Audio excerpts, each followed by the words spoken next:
जय महाराष्ट्र. पावसाचं थैमान आपण बघतोय. कोल्हापूर जिल्हा परत बघता बघता पूरस्थितीला येऊन थांबलाय.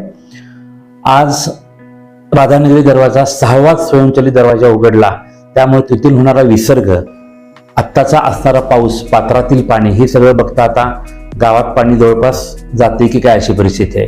माझी नागरिकांना विनंती आहे, तुम्ही कोणत्याही परिस्थितीत घाबरून जाऊ नका. पूरबाधित क्षेत्रातील लोकांनी थोडं सुरक्षित ठिकाणी स्थलांतरित होणं गरजेचं आहे. तुम्ही प्रशासनाला सहकार्य करा. या कामात जर तुम्हाला कुठं आवश्यकता असेल तर शिवसेना सदैव तुमच्या पाठीशी उभी आहे. शिवसेना उद्धव बाळासाहेब ठाकरे पक्षाचा प्रत्येक कार्यकर्ता या ठिकाणी तुम्हाला अगदी निश्चिंत होऊन मदत करेल. त्यामुळं आपण या बाबतीत कोणतीही मनात भीती बाळगायची गरज नाही. त्याशिवाय माझी पर्यटकांना एक विनंती आहे की कसल्याही परिस्थितीमध्ये आपण इथे पर्यटन स्थळावर जाणं आजच्या परिस्थितीला टाळणं गरजेचं आहे. आपण पुराचं पाणी पाहायला किंवा धबधब्याच्या ठिकाणी जात असताना जी परिस्थिती, काही अपघात घडत आहेत, पावसाचा अतिशय मोठ्या प्रमाणात कहर आहे.